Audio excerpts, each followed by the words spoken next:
Brother Shard was in there putting on a show today. He had Sheriff Woody up there shook. He had that man so shook, he just shut down.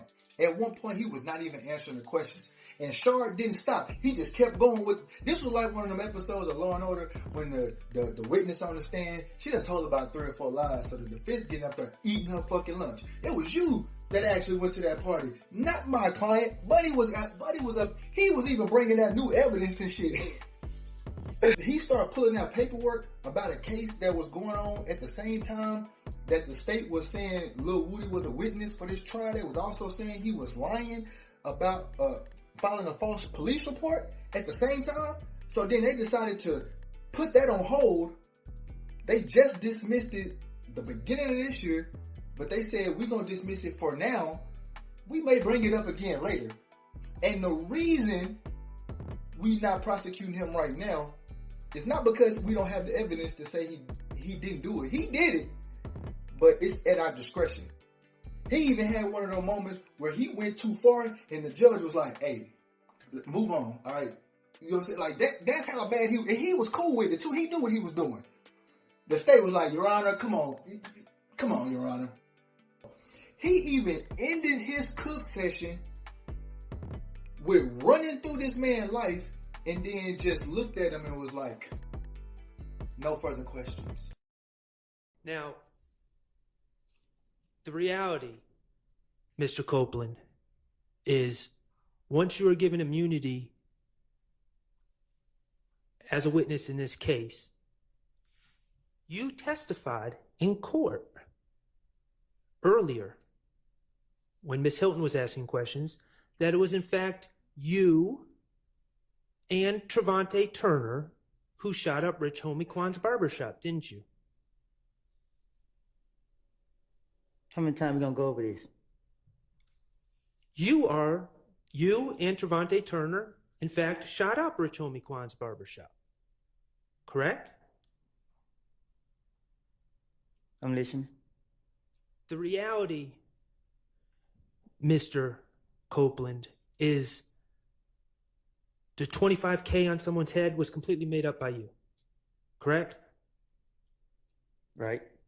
The reality is there's somebody from Bankhead with some money, those details, somebody from Bankhead with money, that was completely made up. Correct? Right. The reality is someone from Johnson Road being hired and you would recognize their name if you heard it. All that was made up on the spot, on the fly, in the mind of Kenneth Copeland, wasn't it? Right. That was you finessing. Just like Lil Mike and Quez were made up on the spot. The man from Bankhead with money, the man from Johnson Road were made up characters. I done told y'all 100 times I don't lie. You sitting right here keep trying to throw it in my face. I don't admit it till I lied. I'm not trying to throw it in your face, Mr. Copeland. I'm giving you an opportunity to come clean. I thought I did that. Okay.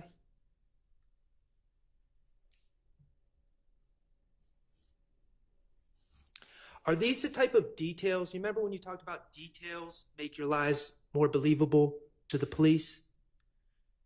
Lil Quez from Etheridge, Lil Mike from Etheridge, Quez from Etheridge, man on Bankhead with money, man from Johnson Road. I would remember his name if someone said it. Are those the type of little details that you add to your finesse to make it more believable to the police?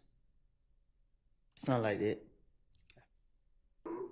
And now, they show up people's mama houses and stuff like that, bro. Like, and it ain't even dead. It's a game. It's the whole clip. You know what I'm saying? They deep. You know what I'm saying? That's the only thing put fear in my heart, because now I gotta watch out for everywhere I go. I have to watch out, and it ain't nothing I can do about it, man. I didn't have nothing to do with this. I didn't kill him. I didn't have him killed. I didn't never try to fight him. I didn't have never try to rob him. I had never done nothing to nothing. In that January 11th interview, you stated to Detective Thorpe on 4 different occasions that you never had any problem with Nut, that you and Nut were okay, correct? I'm listening. Okay. You specifically said, I've never tried to fight him. I've never tried to rob him. I've never tried to do nothing to Nut. Right? Okay. Well, in general. Let's just get to your question. You want to know, did I take the change? We're going to get there. We're going to get there. We're going to get there. But in 2014, Donovan Thomas's chain went missing, was stolen out of his car, correct? Right.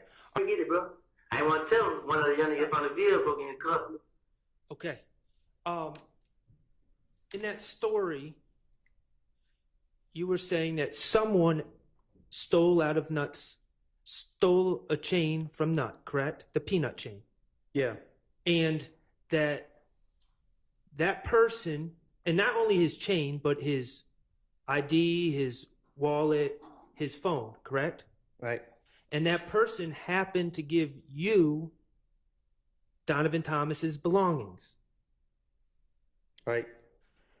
And you told the police, you realized it was Donovan Thomas's chain. And you called Nut and wanted to return his stuff. Right?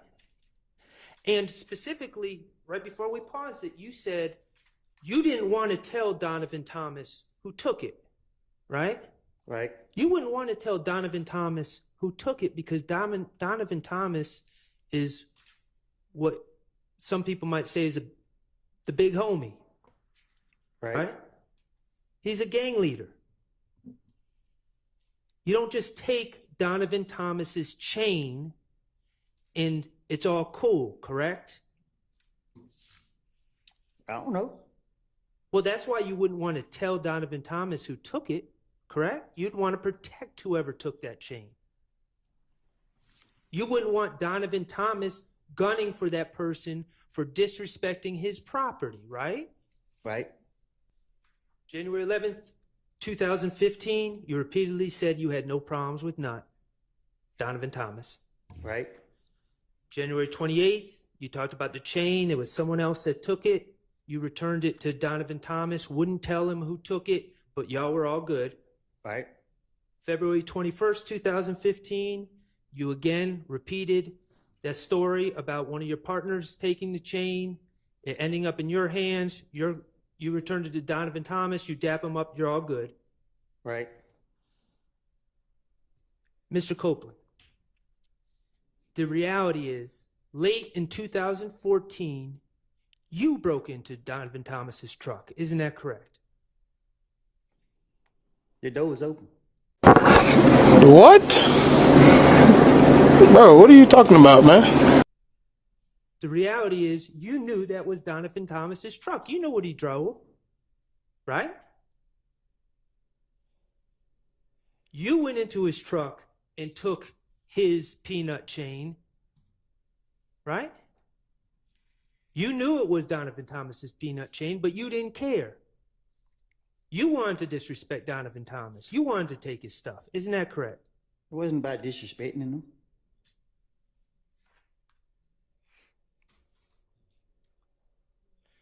The reality is, Mr. Copeland, that Donovan Thomas called his phone and you answered. Isn't that correct?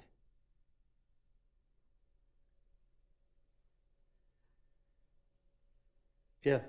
The reality is, you knew that Donovan Thomas knew that you stole his stuff. I ain't steal it. Objection, speculation. Sustained. The reality is that you knew you bit off more than you could chew. What you mean by that? Donovan Thomas was coming after you. Objection, speculation. Based on the evidence, relevance. Sustained. The reality is, you made up this whole story about returning his chain, about your partner breaking in, and all the rest to try to throw Donovan Thomas off of your scent. Correct? But Donovan Thomas knew. Objection, Objection, speculation, vague. Sustained. When you told Detective Thorpe on January 11th, 2015, that you ain't never have no problems with Donovan Thomas, that you and Nut were cool, you never brought up the chain, did you? For what? When you said you ain't never tried to rob him, you ain't done nothing to Donovan Thomas, you never brought up the chain, did you? That ain't robbery.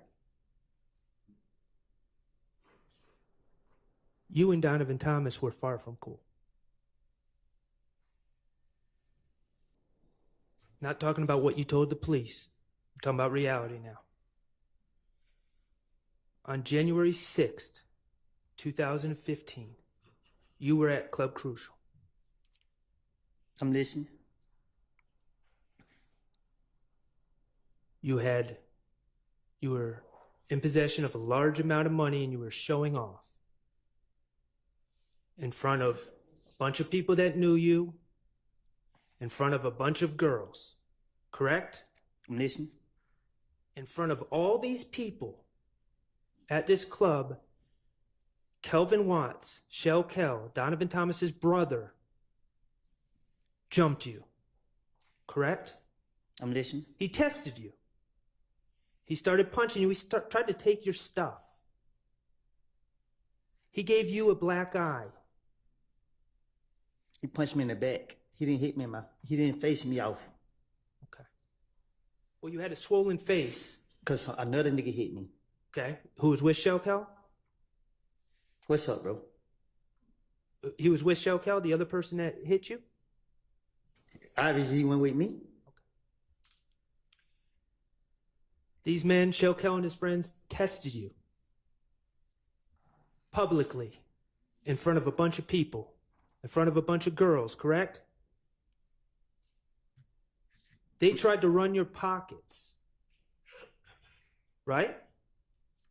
I'm listening. Pardon my language, it pissed you off. Just like you is. Okay. 2 days later, on January 8th, 2015, you found out that Nut and Rich Homie Quan were outside the TIG studios on Metropolitan Avenue, didn't you? I don't know what you're talking about. You got in that rented Infiniti and drove up to that studio, didn't you? Your Honor, objection, assuming facts not in the evidence. I'll allow it. You took your gun with you. You stood outside the fence and you shot at TIG Studios. And you put a bullet in Rich Homie Quan's truck. Did you not? You got proof? To your understanding, you still have a pending matter in front of the Fulton County District Attorney's Office, correct? Shit, I ain't no telling. I don't know. Well, you discussed it. You gave an interview with the Danza Project recently, right? Right. All right, and you discussed a pending matter where your understanding is you are charged with filing a false report. Oh, yeah. Okay. To your understanding, you're charged with false report of a crime and false statements, 2 felonies, correct? Right. And the allegation is that while you were at the Fulton County Jail, Relevance as to the specific conduct or the specific, an improper impeachment as to the specific extrinsic evidence of the specific incident that occurred. Okay, I can't really hear you very well, but I think we might need to approach about this anyway. Mr. Copeland, could you just look at those 2 documents? Do you recognize those documents? I seen them before, yeah. Are those the arrest warrants taken out for you for false report of a crime and false statements that you believe are still pending against you? Yeah. Okay. And briefly, the allegation is that, well, Your Honor, I would move to admit DS-27A and DS-27B into evidence? Yeah, we reject the admission of those two exhibits. You can ask the question, but he hasn't impeached them with the exhibits. They're admitted over objection. Mr. Copeland, briefly, the allegations against you that you believe are pending are that you accused a jail worker or a deputy of spraying with OC spray at the jail. Right? And the deputies, the supervisors, reviewed the videotape from the jail and determined that the jail worker did not have OC spray on her and did not spray you with any OC spray in the jail. Isn't that correct? Right?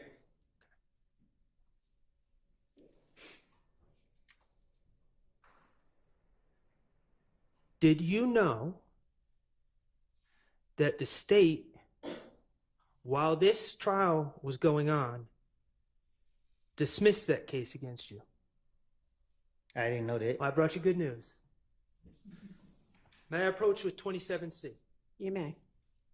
Does this document say the facts of this case have been reviewed, and although it appears that probable cause existed for the defendant's arrest, the decision of the district attorney at this time is not to prosecute the above named defendant?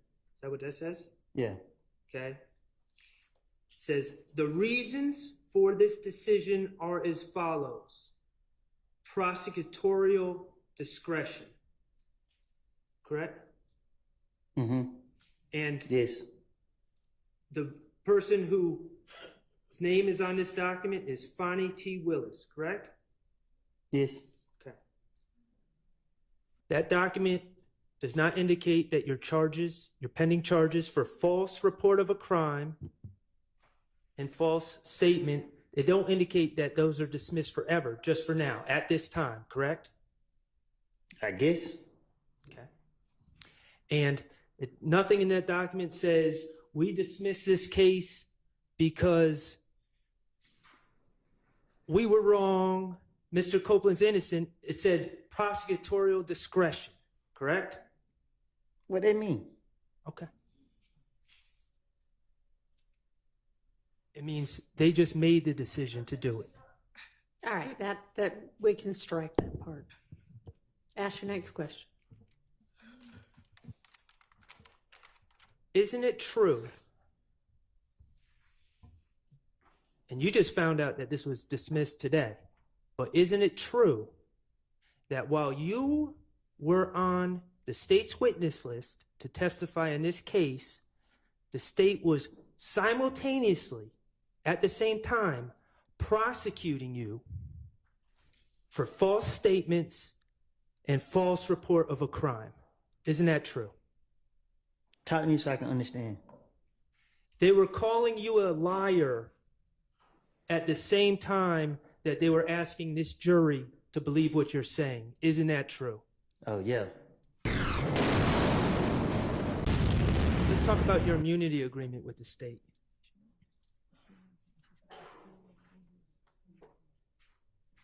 They told you in that June 10th, 2024 meeting that you did not ask for, that any crime that you talked about, they were not going to prosecute you for. Correct? Yeah. You can talk about shooting Rich Homie Kwan's dad's barbershop. You can talk about shooting Rich Homie Kwan's father. They're not going to prosecute you for those things, right? That's what they told you. That's the promise they made to you. Correct? Objection to characterization of the evidence. Sustained. Is that your understanding? Nothing I say can be used against me. Okay. There's one exception. If I say that I did, yeah. Okay. The Donovan Thomas thing. Yes.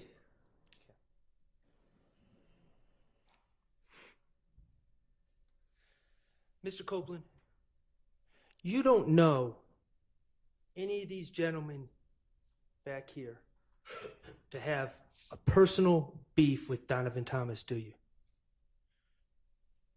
What you mean? Back in 2015, you didn't know any of these gentlemen to have a personal beef with Donovan Thomas. I never said I did. Okay. The reality, Mr. Copeland,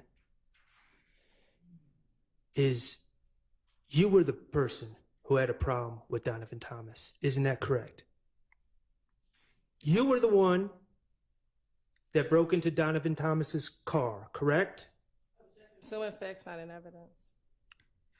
Overruled. You've admitted to it. You're the one that stole Donovan Thomas's chain, correct? Ms. Copeland, you're the one that shot up Donovan Thomas's friend, Rich Homie Kwan's father's barbershop in 2014, correct? You're the one that was going back and forth with Donovan Thomas's brother, Kelvin Watts, correct? You've called his brother a waste of space in October 2021, didn't you?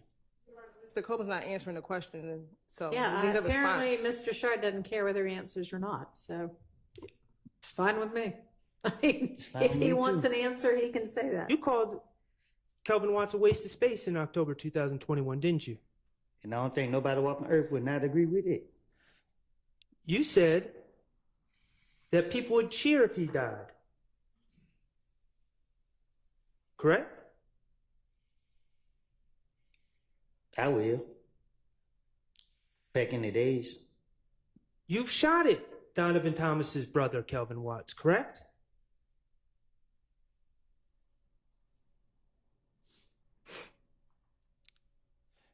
You're the one who got jumped by Donovan Thomas's brother on January 6, 2015 at Club Crucial, correct? You, not any of these gentlemen. Right? And you're the one that shot up TIG Recording Studio on January 8th, 2015. Isn't that correct? Let me ask you something, Mr. Copeland. You were asked about the Green Store by Attorney Steele, right? The Green Store, you're familiar? Yeah. That's actually called Mommy's Grocery in Delhi on Glen Street, correct? I guess. Okay. You estimated that the driving time is 5 minutes. The truth is, to get from the Green Store to where Donovan Thomas was gunned down, you have to drive a couple hundred feet on Glen Street and take a right onto McDaniel, correct? That's how you get there, right over the tracks. The truth is, it takes less than a minute to make that drive. Isn't that correct?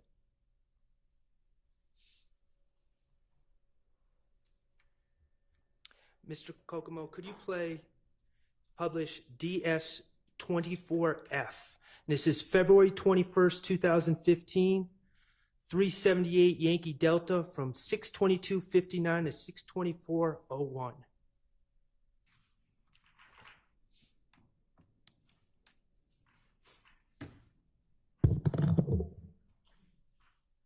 I got somebody, I don't know his name. He can tell. He ill and he called the night. Well, I forgot what they got killed with. And we're going to start it over, Mr. Copeland, because I didn't provide any context.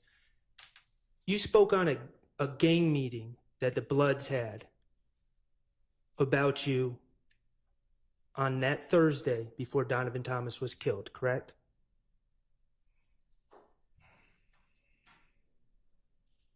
Mr. Kokomo, could you play DS24? I got somebody, I don't know his name. I got somebody, I don't know his name. He can tell. He ill and he called the night. Well, I forgot what they got killed with. It was a Friday night. They had, no, it was a Thursday night. Mm-hmm. They had a barbecue. But the barbecue just about, it was a blood meeting. Everything ain't blood meeting. Mm-hmm. Then the whole meeting was based upon me. They was all in there talking about this and this, talking about this and this. So the nigga Mo was on the phone. So Mo told everybody, all I need, every last one of y'all, whoever 90s scraps here, whoever that was the nickname, supposed to kill me. They gave all them guns. The same night, they gave every last one of them guns. Say, treat me to a gas station and kill me. I forgot what else. But he called and told me everything, and he said, Is this person a friend of yours?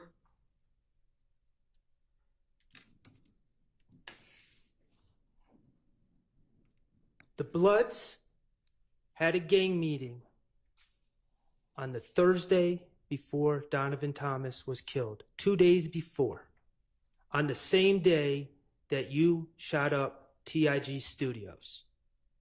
Isn't that correct? I don't know what you're talking about. In that statement to the police, you said that the whole meeting was based on me. Not them, on you.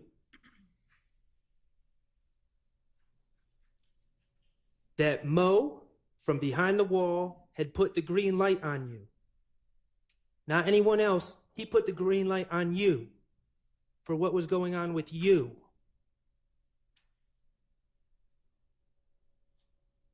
The guy who stole from Donovan Thomas. The guy who shot up the studio with Rich Homie Quan and Donovan Thomas in the studio that night. Yeah, objection, Your Honor, is assuming facts not in the evidence and harassment of their witness. Overruled. You've told the police at that meeting, Donovan Thomas went whoop, approved of the orders to kill you. You told the police that the gang members handed out guns to younger people. And the plan was to trick you to come to the gas station. And the only reason you weren't killed is because someone told you about it. I think Lil Woody is so stuck right now at how well he actually putting this together. He is impressed because he have completely shut down. He's saying nothing. In January 2015, Donovan Thomas was coming after you. Objection, speculation, again, assuming facts not in evidence. Sustained. Mr. Copeland, you're not the type of guy to back down, are you?